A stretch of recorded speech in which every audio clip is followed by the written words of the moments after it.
नमस्कार, आप देख रहे हैं सी न्यूज भारत और मैं हूं आपके साथ आकांक्षा यादव। वक्त हो चुका है न्यूज बुलेटिन का और आज इस न्यूज बुलेटिन में हम जानेंगे कि कहां नए कलेक्टर भवन में हुई पहली टीएल की बैठक, कहां एसडीएम और सीओ ने पुलिस बल के साथ लिया जायजा और कहां के लोग पीपल के पेड़ के नीचे बैठकर बढ़ा रहे हैं ऑक्सीजन लेवल।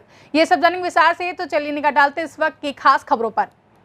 आगरा जिले के पिनाहट में चलती बाइक में आग लग गई, जहां बाइक सवार बाल बच गया है और बड़ा हादसा होने से टल गया है। बता दें, बाइक सवार पेटिस पिनाहट मधिरापुर से पिठौरा दुकान पर सप्लाई करने जा रहा था, तभी अचानक बाइक का सिलेंसर गर्म हो जाने से बाइक में आग लग गई। आगरा से सी न्यूज संवाददाता शांति स्वरूप की रिपोर्ट।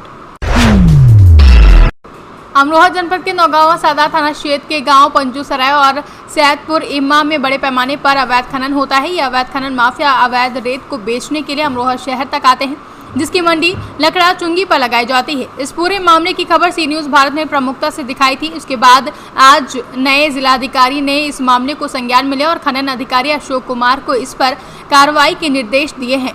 सी न्यूज की खबर का असर हुआ है कि आज दिन निकलते ही इस अवैध मंडी पर खनन अधिकारी अशोक कुमार ने कार्रवाई की और नए जिलाधिकारी बीके त्रिपाठी के आते ही खनन अधिकारी ने आज कार्रवाई की है। इसके तहत अवैध नीला रेत ले जा रही कई बुग्गियों को भी जब्त किया गया है। अमरोहा से सी न्यूज संवाददाता गौरव श्रीमाली की रिपोर्ट।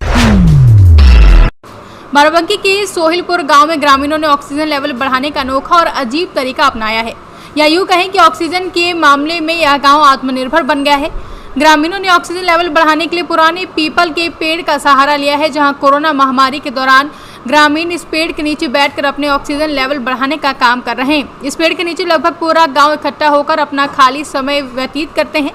ग्रामीणों का दावा है कि पीपल पर देवताओं का वास होता है और सबसे ज्यादा ऑक्सीजन भी यही पेड़ देता है। लोग यहाँ पे बैठ रहे हैं, हम तो काम से फुर्सत पाए थे ना भैया, तो चला तो बैठे थे। हम तो हिमालय में 24 घंटे रहे थे भैया। बढ़िया धरे आप देखते हैं। तो पीपल का पेड़ जो है ऑक्सीजन बहुत देते, हर पेड़ से दे। ऑक्सीजन वाले कोई पेड़ ही नहीं रहेंगे। तो आदमी कहा कि नीम का पेड़ है, कहीं देखो नज़र नहीं आ रहे, ना पीपल का पेड़ नज़र आ रहा है। तो हम लोग वही पीपल के पेड़ के नीचे घंटा 2 घंटा जो है बैठा जाता है। ऑक्सीजन मिल रही है? हाँ, ऑक्सीजन बराबर मिल रही है। अच्छा, सही है। कला प्रवेश सोने। अच्छा सोनी साहब, ये बताइए, आप पीपल के पेड़ के नीचे बैठे हुए हैं, क्या है इसके वजह क्या है, क्यों बैठे? देखिए, अपने काम धाम से थोड़ा जब फुर्सत मिलती है 2-3 घंटे के, तो हम लोग पेपर के नीचे पेड़ के नीचे बैठते हैं।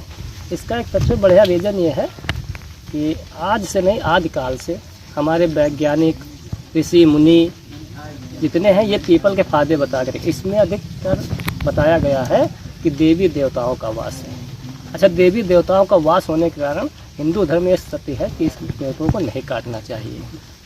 और इस वक्त कोरोना महामारी चल रही है और अधिकतर लोगों को ऑक्सीजन कमी हो रही है, तो उस ऑक्सीजन की कमी को दूर करने के लिए हम लोग गाँव वाले गिरफ्तारी होते हैं तो यहाँ बैठते हैं।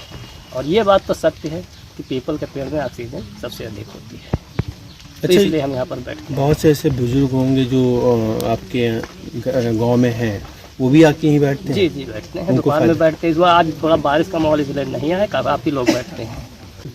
बाबू, यहाँ क्यों बैठते हैं पीपल के पेड़ के इधर नीचे? हमको आराम मिलती है। अच्छा, बहुत हमको पसंद है पेड़, और हमको यहाँ बहुत सी आराम मिलती है। और यहाँ हम बैठते हैं 3 घंटा 4 घंटा दोपहर खान बैठ रहते हैं, तो यहाँ बहुत हमको आराम मिलता है। क्या मिलती है ऑक्सीजन यहाँ पे आपको? बहुत जो है हमको मिलती है। आपको बाराबंकी से सी न्यूज संवाददाता हयातुर रहमान की रिपोर्ट।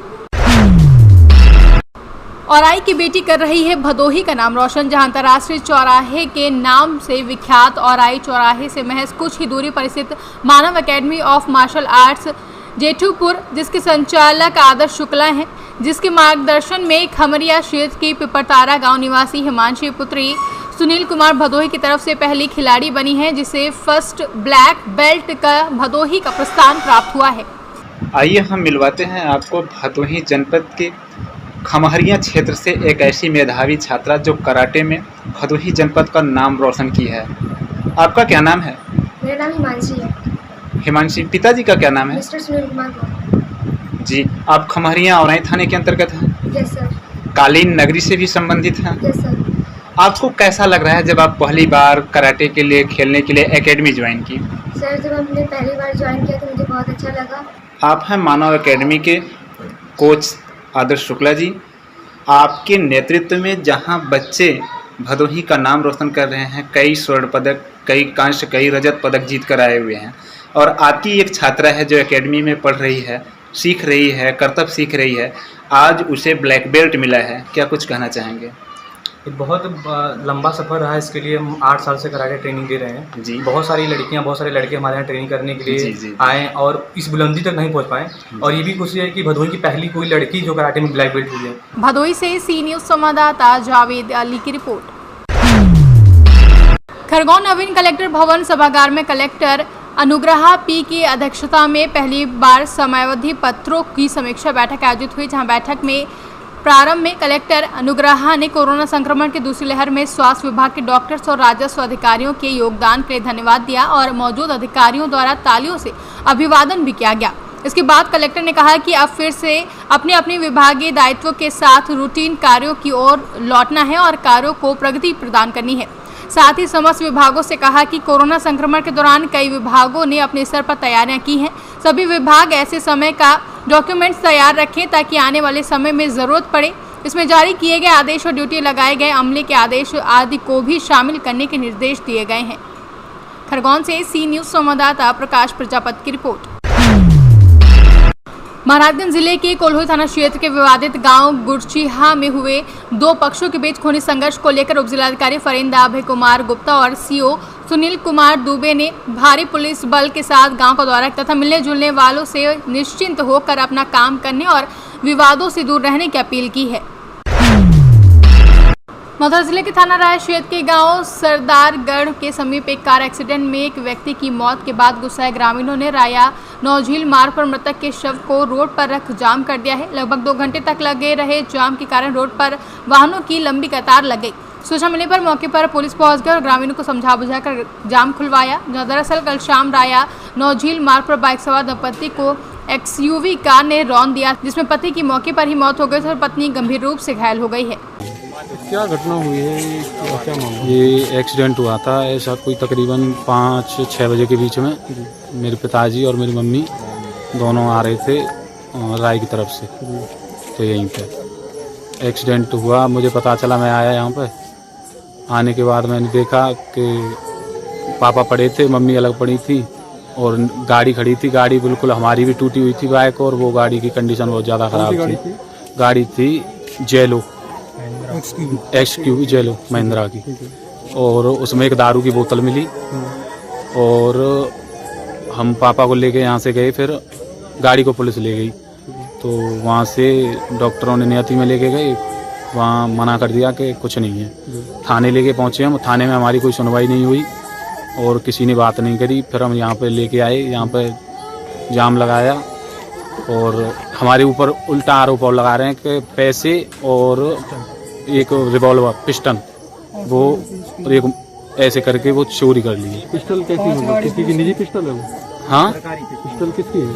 पिस्टल वो पता नहीं किसकी है, उसमें शायद सरकारी पिस्टल है वो, ये बता रहे हैं। हाँ, गाड़ी 2 नंबर की, गाड़ी 2 नंबर की बता रहे हैं, तो सरकारी पिस्टल कहाँ से आई, नहीं कैसे पता चला? अच्छा, वो गाड़ी का और गांव में 2-3 बार पुलिस गई है उस पिस्टल के चक्कर में, और हमारी कोई सुनवाई नहीं है। गाड़ी का नंबर प्लेट नहीं है, ना आगे ना पीछे। अच्छा, जो गाड़ी का चालक था वो फरार हो गया? गाड़ी का चालक और उसमें 2 या 3 जन और थे, वो सब फरार है। और फिर डेड बॉडी हमारी यहीं पड़ी रह गई और पुलिस गाड़ी को ले गई। यहाँ पे जाम लगाए हो गए 2 घंटे। पुलिस कितनी देर बाद आई है? पुलिस आई है 2 घंटे बाद। अच्छा, अब आपका क्या बात हुई है पुलिस से? जो बात हुई अब वो बात हुई है, वो लेके गए थाने में 4-5 आदमी के, वहाँ पे आके बात करो। आपकी क्या मांग है? आप क्या चाहते हो? मतलब अब हम तो यही चाहते हैं कि जो आरोपी है वो पकड़ा जाए, सामने आए, मामले की बारीकी से कार्रवाई हो इसकी। थाना राया के हराया गांव में एक राम गोपाल की एक मृत्यु हुई है। यह मृत्यु एक एक्सीडेंट के फलस्वरूप हुई है। गाँव वालों का कुछ आरोप है कि तत्काल मुकदमा लिखा जाए, और इसके लिए पुलिस पर उन्होंने कोई ऐसे आरोप नहीं लगाए हैं, लेकिन वो जल्दी मुकदमा करने के लिए और साथ में कुछ समझौते की बात कर रहे हैं। अभी तक तहरीर नहीं दी है, शीघ्र ही तहरीर प्राप्त कर अग्रिम विधि कार्रवाई की जाएगी। सर, जिस देर तक लगा रहा, क्या कारण रहा जाम लगाने? जाम लोगों की कुछ वास्तविक डिमांड उन्होंने नहीं की है और मात्र मुकदमा जल्दी लिखा जाने की बात कर रहे थे, लेकिन उनके द्वारा अभी भी तहरीर नहीं की। सर बताया जा रहा है जिस गाड़ी से एक्सीडेंट हुआ है वो किसी पुलिस विभाग में और उसमें पिस्टल की भी कोई बात आ रही है, क्या पूरा? संपूर्ण प्रकरण की जांच की जाएगी। परिजनों द्वारा किसी भी प्रकार की अभी तक तहरीर नहीं दी गई है, नहीं कोई शिकायत की गई। मथुरा से कैमरा पर्सन निशांत कटारा के साथ जितेंद्र सिंह चौधरी की रिपोर्ट। मुरैना व जौरा की सड़कों पर तेज गति से भाग रहे ट्रैक्टर ट्रॉली से पत्थर गिराकर वन अमले को कुचलने का प्रयास किया गया। इसमें वन अमला तथा राहगीर दोपहिया व चारपहिया बाल बचे हैं। इसका वीडियो वायरल हो रहा है, जहां जंगल की खदानों से अवैध उत्खनन कर परिवहन कर रहे पत्थर वाहनों को पकड़ने के लिए वन व पुलिस विभाग अभियान चला रही है। इस दौरान 3 पत्थर ट्रैक्टर ट्रॉली पकड़े गए हैं। पत्थर की ट्रॉली पर क्या कार्रवाई की आप? दिनांक 5 तारीख से वन मंडलाधिकारी के निर्देशन में हमारी टीम के द्वारा एबी रोड में जो वन उपज जांच नाका है उसमें 24 घंटे का मतलब गश्ती दल के द्वारा अम्बुस लगा के बैठे हुए हैं, जिसमें जो भी रेत के ट्रैक्टर और पत्थर के ट्रैक्टर आएंगे तो उस पर कार्रवाई करेंगे। 2 दिन पहले भी हमने रेत के 2 ट्राली पकड़े हैं और आज एक पत्थर का ट्रैक्टर और यहाँ पे यहीं कलेक्टर कार्यालय के सामने 4-5 पत्थर के ट्रैक्टर खड़े थे, जिसको हमारे द्वारा रोकने का प्रयास किया टीम के द्वारा। तो वो बहुत तेज़ी के साथ रफ्तार के साथ भगाते हुए पूरे पत्थर रोड में फेंकते हुए निकल गए। कोई पकड़ में आया? उनमें से तो कोई नहीं आए। 5 जो ट्रैक्टर थे वो बिल्कुल नहीं। क्या आगे निरंतर ऐसी कार्रवाई होती जी है? बिल्कुल कार्रवाई होती रहेगी। मुरैना से सी न्यूज़ संवाददाता अखिलेश की रिपोर्ट। यूपी से झारखंड की ओर चूजा लेकर जा रही लॉरी सोमवार की अहले सुबह मुफस्सिल थाना के राष्ट्रीय राजमार्ग 2 पर स्थित लेहरुआ मोड़ के समीप खड़े एक ट्रक से टकरा गई, जिसके बाद उस पर रखे चूजों का भारी नुकसान हुआ है। लॉरी का चालक भी घायल हो गया है। सबसे बड़ी बात यह है कि इस घटना के बाद लॉरी में रखे गए मृत्यु व जीवित चूजों को ट्रक चालकों के द्वारा इधर उधर फेंकते हुए भी देखा गया, जिसके बाद वहां पर संक्रमण फैलने का खतरा बढ़ गया है। कैसे ये घटना घटा है? घटना साइड से ट्रक वाला पीछे से मारते हुए थोड़ा धक्का मारा है और बाएं होने के कारण से जो है ट्रक खड़ी थी, समझ में नहीं आया, बाएं वाला साइड हिस्सा लड़ गया। क्या इस पर लोड था? चूजे लोड थे, मुर्गी बच्चे। कहाँ से कहाँ जा रहे थे? इलाहाबाद से जा रहा था हजारीबाग। हजारीबाग जी। बच्चा भी नुकसान है? ना, बच्चा नहीं नुकसान हुआ है, हालांकि गाड़ी में डैमेज हुआ है। कोई घटना है? कोई घायल भी है? नहीं, कोई घायल नहीं, खाली ड्राइवर का थोड़ा बहुत तो है। क्या नाम है इनका? प्रमोद कुमार। एक्सीडेंट हुआ जी? कैसे? वो तो ड्राइवर ही जानेगा। आप गाड़ी पे थे? हम गाड़ी पे थे। हाँ, ड्राइवर है वो, उसको चोट लगी है। सो रहा था? हाँ। कौन सो रहा था? ड्राइवर गाड़ी चलाए सोएगा। अच्छा, कैसे एक्सीडेंट हुआ? अब ये तो ही जानता, सो तो हम रहे। रोहतास से सी न्यूज़ संवाददाता पंकज कुमार की रिपोर्ट। सुपौल जिले के प्रखंड क्षेत्र के पंचायत मथुरा, जहां बगल में एक राष्ट्र मेला कैलाशपुरी है, जिस ओर जाने वाली पक्की सड़क गड्ढे में तब्दील हो चुकी है। 10 वर्ष पहले ये सड़क बनी थी, जिसकी वजह से अब सड़क में जल जमाव हो जाता है और आने जाने वाले लोगों को काफी समस्याओं का सामना करना पड़ता है। ये तो 11 है, 11 साल से 2011 में खराब है। 2011 में खत्म हुआ है। तब से ही गड्ढा है सड़क में। एक बार 2 बार तो मिट्टी भी गिराएगा, फिर गड्ढा हो जाता है। कितना दिन पहले बना था जो गड्ढा में तब्दील हो गया है? कौन सा गांव है ये? कहाँ ये सड़क जाती है? ये निर्मली वार्ड नंबर 1 से होकर सन्यासी टोला होते कैलाशपुरी मार्ग तक स्थल तक ये धर्म स्थल तक ये रोड जाती है। और 10 साल पूर्व में ये रोड का निर्माण किया गया था, मतलब रिपेयरिंग। आज तक जो भी यहाँ की मतलब जो MP MLA जो भी है उसके साथ मिंटू सिंह का ये टेंडर किया गया था जदुवंश बाबू के साथ टाइम में। ये रोड आज तक हर जिला प्रशासन और प्रतिनिधि की निगरानी में है। आज तक इस रोड पे कोई काम और नहीं हो पा रहा है। मथुरा उत्तर के उप मुखिया राजकुमार गिरी सब ग्रामीण समाज के साथ यदि ये रोड अभी पुनः नहीं जल्दी किया गया तो हम सब ग्रामीण मिलकर इसका बहिष्कार करेंगे। आपको जबकि संज्ञान में है जी ये मुख्य मार्ग राष्ट्रीय मेला जो है आपका कैलाशपुरी उनसे जुड़ा हुआ है, क्या इस बाबत जानकारी जिला प्रशासन से लेकर के सारे प्रतिनिधि लोगों को है? आज तक कोई देख रेख करने के लिए आता है या नहीं? कोई नहीं आता है सर, कोई नहीं देख रहा है। कोई नहीं देख रहा है। सबसे पहले कोई अगर इमरजेंसी हो जाए, एम्बुलेंस आए तो आदमी तो होते हुए भी हॉस्पिटल तक नहीं जा सकती है और जीते जल्दी मर जाएगी। क्यों? प्रशासन का ये है, तब तक प्रशासन सोती रहती है, अगर कोई बात उठती है तब प्रशासन की नींद खुलती है कि आज यहाँ पे क्या हो रहा है। अदरवाइज कोई घूमने नहीं। अगर कोई इलेक्शन का समय आ गया, हाथ जोड़ने के लिए आ जाएंगे, वोट देने के लिए, उसके बाद आराम से सो जाएंगे कि कौन क्या हो रहा है, कौन मर रहा है, कौन जी रहा है, कोई उसको लेना देना नहीं है। सुपौल से सी न्यूज संवाददाता ब्रह्मदेव कुमार की रिपोर्ट। फिलहाल के लिए न्यूज बुलेटिन में बस इतना ही। देश और दुनिया की तमाम बड़ी अपडेट्स के लिए बने रहे सी न्यूज भारत के साथ।